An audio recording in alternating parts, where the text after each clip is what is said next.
This demonstration illustrates how to use the graphical user interface processing SHEMAT and how to navigate in it. In working with the SHEMAT software, it is best for you to store your work always on a flash storage, carried along with you in the exercise sessions. After inserting it into the computer, create a new folder named, for instance, SHEMAT. In this folder, you need to place separate folders for each of the exercises named after the exercise. Then, from the desktop, open the folder Programme im E&ERC, or in English, Programs in E&ERC, and there the folder Simulation. In this folder, you will find the icon for Processing SHEMAT. Click on it and the program will start. After a welcome page, the graphical user interface for SHEMAT will open. In its top row, you see a series of drop-down menus which you need to work your way through from left to right. Make sure to address all points in these drop-down menus except for those which are grayed out and appear somewhat transparent. Start by opening the File drop-down menu.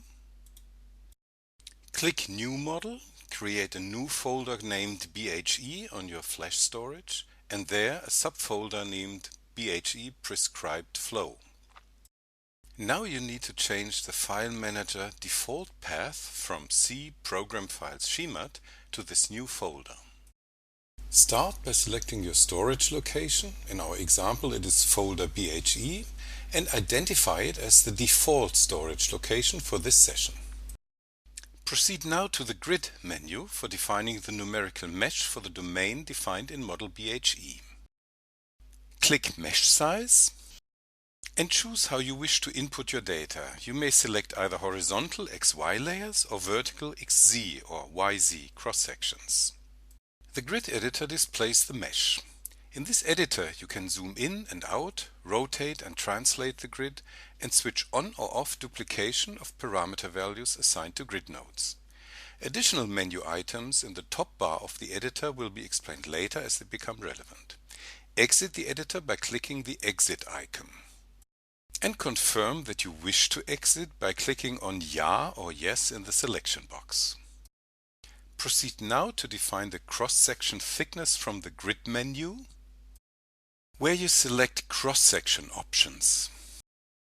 The default layer thickness is 1 meter. Change this to 100 meters and confirm this setting. This will take you back to the Grid main menu. From there, now select Property Zones. An editor will open displaying the grid. Here it will show the cross-section. In 3D models you can use the arrow up and down buttons to navigate through the horizontal or vertical cross-sections of the 3D grid.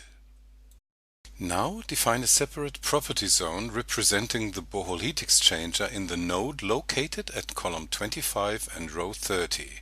Navigate there using the arrow keys. Your current coordinates are displayed at the bottom of the interface. Click the right mouse button and change the entry from the default value 1 into 2. After this, the new property zone is displayed in a different color. Leave the property zone by clicking the Exit icon and confirm that you wish the changes to be saved by clicking Ja or Yes.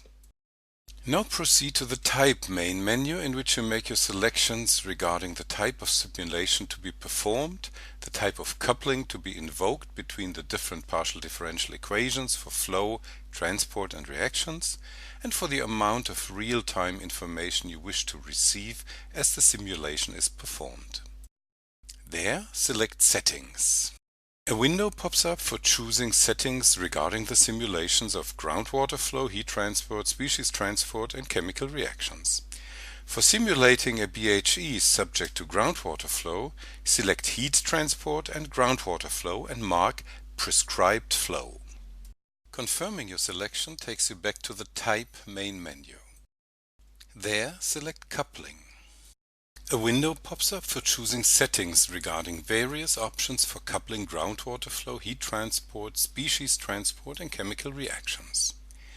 You may keep water properties constant, the default being that they are updated with respect to temperature and pressure. Make rock properties, thermal conductivity, specific heat capacity and density vary with temperature. Vary porosity according to chemical dissolution or precipitation, and update permeability with regard to porosity. For model BHE, just confirm the default suggestions. This takes you back again to the Type main menu. There you select Info Results. A window pops up regarding the amount of runtime echoes you wish to receive from the program and file formats for runtime information and graphical output. At first, always select Full Runtime Information. This helps identifying errors in your input file. Only rarely you will succeed in writing an error-free input file right away. Also, select VTK file and TechPlot. Confirming takes you back again to the main menu, where you proceed now to the Time menu. There, accept the default suggestions regarding stress periods and nonlinear iteration and proceed to Solver Parameters. There, select BiCG Step, the biconjugate gradient stabilized method. A window pops up regarding time weighting between fully implicit and fully explicit, the preconditioner to be used, the convergence criteria, and the maximum number of iterations allowed. Now go to the main menu and click on Flow for specifying the flow field. Select Prescribed Flow field and select Reset Array in the grid editor. There, specify a groundwater velocity in x direction of 1.15 times 10 to the minus 7 meters per second, corresponding to about 1 centimeter per day. Then leave the editor and confirm that you wish the changes to be saved. Now porosity via property zones, specify 37% for both zones, and leave this menu by clicking OK. This takes you back again to the main menu, where you proceed now to the Heat menu. There, proceed to Initial Temperature field, after which the grid editor opens where you select Value.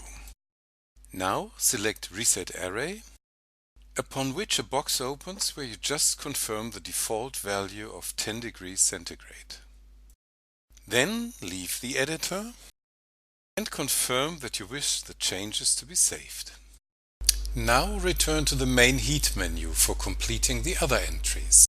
Start by clicking Boundary Conditions. Now you need to assign code numbers to the boundaries for identifying the type of the desired boundary condition. The default setting for all grid points is 1, meaning no flow. For the top boundary, set this value to -1, meaning temp, as model 2b requires a constant temperature at its top boundary. Now switch on the duplication mode and move the cursor all the way around the boundary of the model. Now, temperature of all boundary nodes will be held constant at the initial temperature during the entire simulation. Finally, proceed to the switch for activating and deactivating the duplication mode and switch it off again. Then, click on the leftmost icon for leaving the grid editor and confirm that you wish all changes to be saved by clicking Ja or Yes. Now, return to the main Heat menu for completing the other entries and click on Thermal Rock Properties. This opens a box showing all thermal rock properties in the default settings to a default number of 15 property zones. For the BHE problem, you only need to change the values of thermal conductivity to 2.5 watts per meter and Kelvin and confirm your selection by clicking OK. This returns you to the main Heat menu again, where you click on Fluid Heat Production. As this is not required in Model 2b, accept the 0 default setting, which takes you back again to the main Heat menu, where you click on Constant Heat Flow, and accept the 0 default setting. Confirm this selection by clicking OK. This takes you back again to the main menu, where you proceed now to the Models menu, where you click on Create SHEMAT Input File. If your input file is found complete, you are now asked whether you want to start a SHEMAT simulation right away. Confirm by clicking on Ja or Yes. If your operating system uses commas instead of points as decimal separators, as, for instance, the German language version of Windows does, a warning alerts you to change this. To this end, go to Start, open Systemsteuerung or Control Panel, click on Region und Sprache or Region and Language, and change from Deutsch, Deutschland, to English, USA. To English, USA. Accept this change now by clicking on Übernehmen or Accept, and leave this menu by clicking on OK. Now click again on Create SHEMAT Input File and confirm that you really want to run SHEMAT. SHEMAT now starts the simulation and displays the requested runtime information in the DOS console. If everything worked out all right, you will see as the last message, Run OK. For viewing your results, now proceed to the Tools menu, where you click on Result Viewer and select Spatial Distribution. A selection box pops up in which you need to specify what is to be displayed and how. Select a 2D projection in the XY plane of the temperature field. Now start the plotting routine by pressing Apply. As a result of model BHE, you should now see this colored cross-section.